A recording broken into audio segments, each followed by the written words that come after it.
Heard Turkey Alishik say that he sent you an offer, possibly to face Crawford for coming up here. Is that true, or what happened with that? No, I don't have any offer. And look, I'm 100% focused on this fight, and then we'll see. How is Crawford, his composure, going to be like the moment a punch lands on him from Canelo? Are you kidding me? Take that question back. Yeah, why? Because you're talking about Crawford. Yeah. He's the weight classes. He's the most composed guy. Yeah. What, you don't think he'll be prepared? You think it'll be a shock to him? No. I think Crawford could beat Canelo Alvarez. I think he's too small. But then again, I thought he was too small for Spence. So shows what I know. so I don't know. I think that's a lot of weight class jumping. We'll see. It's a good talking point. I don't know that would really happen. I mean, listen, we've seen some strange things in boxing. Don't get me wrong, especially in the recent years. So I don't say never. But I don't know how seriously that's going to be taken. But I think when you're at a level, when you come off a big win like Crawford just did, anything you say reverberates through the sport. When it comes to a showdown between Canelo Alvarez and Terence Crawford, the debate ignites fierce opinions.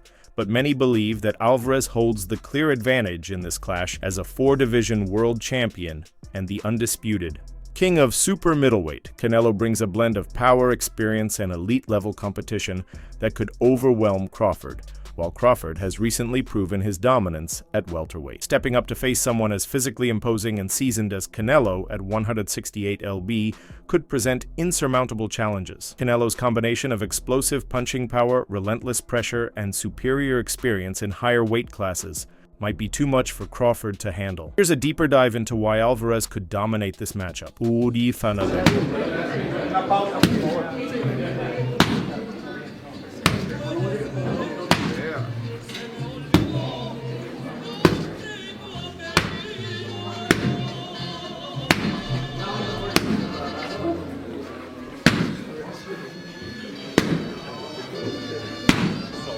Not official, but it may be a done deal. Terence Crawford, Canelo Alvarez. Early thoughts? What do you think? Yeah, look, the first thought is, can he handle the weight jump?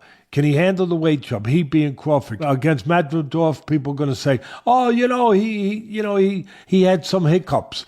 Who don't have hiccups? When you eat something that's a little difficult to eat, and Madrimov was a little difficult to eat. He's not easy to digest. He's a good fighter. When you eat something that's a little tough to digest, you get hiccups, right? So come on, he's human. So he had a few hiccups. He won the fight. He's Terence Crawford. A lot of people say, "Oh, Teddy, you make him so good. You're always saying how great Crawford is." But who's he beating? He unified the. What was his first division? Lightweight, then he unified the junior, then he unified the junior welter, then he unified the welter. I think I got the weight classes right. It doesn't matter. The highly anticipated fight between Canelo Alvarez and Terence Crawford will take place in September 2025 during Mexican Independence Day weekend. Canelo will defend his WBC, WBA, and WBO super middleweight titles against Crawford, who is making a bold move up from welterweight to 168 lb.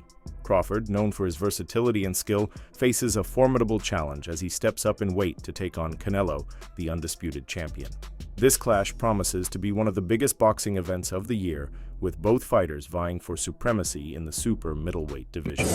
He went on the rant with Teddy Atlas. What's that mean?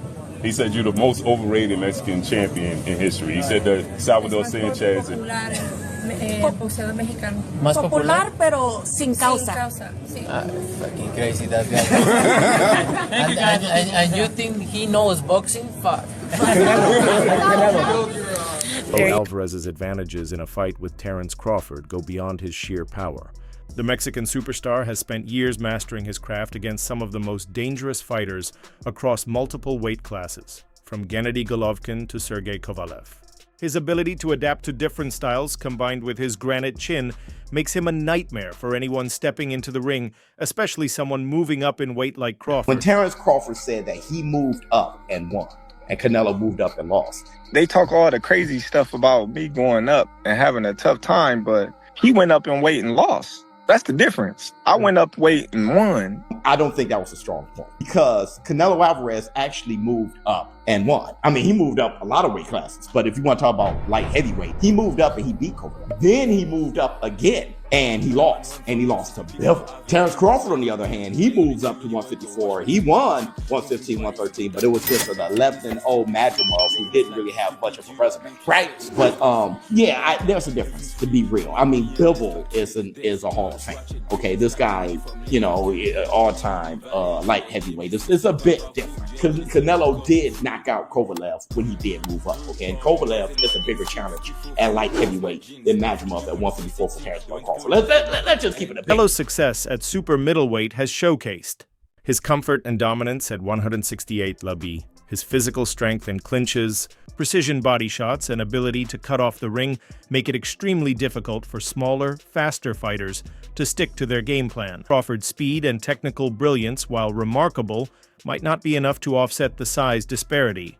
Fighting at a weight where Alvarez is naturally stronger could lead to Crawford's punches, lacking the impact needed to keep Canelo at. Listen, Canelo needs to understand he's a different fighter now. The deterioration is there. He's not the same guy. He's not that destroyer who's looking for knockouts early and keeps a pace and a pressure on you. He throws 30 punches around. You're not the same guy. So telling everyone you're going to knock them out and then going into, 6 decisions in a row now? Scores a knockdown every time. Power's still there.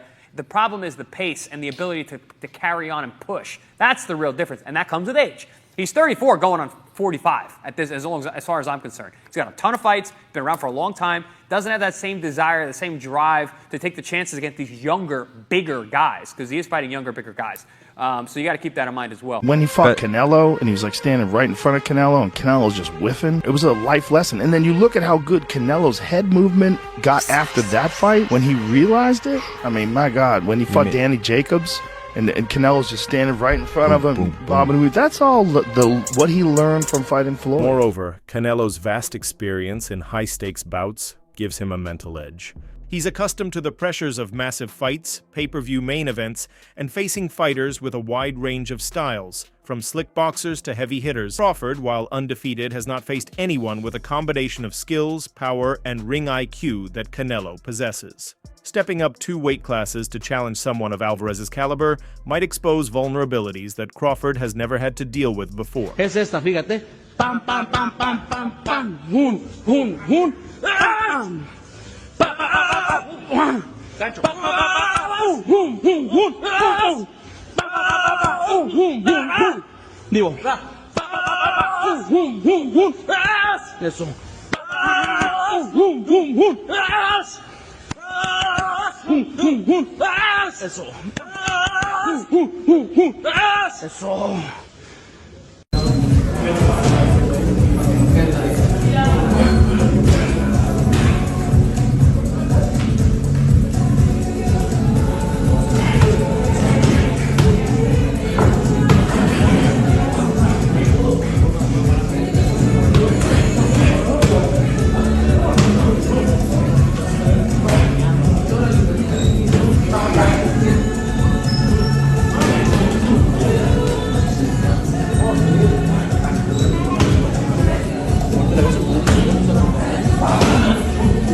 While Crawford's dominance at welterweight is undeniable, his recent dismantling of Errol Spence Jr. cemented his legacy at 147 lbs. Moving up to fight a natural super middleweight like Canelo is an entirely different challenge. Alvarez has been trading punches with fighters who naturally carry more power and durability, and he has proven time and time again that he thrives in these environments. The gap in experience, size, and strength could very well be the deciding factor in this fight. Canelo's ability to wear down opponents with calculated aggression and his devastating bodywork could spell disaster for Crawford, who has never faced such a physical challenge. You can go crazy with Canelo. Oh, he's too big. He's a good night for Crawford. He's going to bed. All that stuff. Not so fast. Not so fast. Don't forget that the other guy is bringing something to the party, too. And he's bringing the things that hopefully I just described to you guys in the best way I can. When it gets closer, we'll get more thorough with it. But right now, I think you know where I'm leaning. And I'll make it even clearer where I'm leaving. So there isn't a lot of suspense. I ain't going against Crawford. Okay? I do think he's that special guy. I think Canelo's special too. But I think Crawford's special in a little bit, even more so. Even more so. He hasn't learned how to lose yet. I think he does have those special ingredients that go beyond beyond the physical genetics, the physical DNA. So that's it. Okay, good. You don't like it?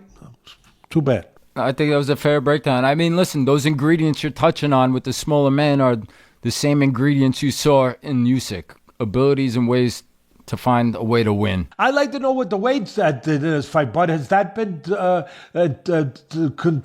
figured out yet? Probably not, because No. that to me is a variable there. Atlas contemplates the difficulty Canelo may have in trying to make 160 lb, which would be an ideal weight for Crawford to compete at. He notes that Canelo would likely be unwilling to drop to 160 lb, particularly at his current stage in his career. Instead, Atlas speculates that the fight could potentially take place at a catchweight, such as 164 lb, though he believes Canelo would be hesitant to agree to such terms given his established weight class dominance at 168 lb. This issue of weight is central to Atlas's argument, as it could affect the fighters' abilities to execute their strategies and maximize their strengths. Atlas also discusses Crawford's versatility and how it might give him an advantage against Canelo, despite the size difference.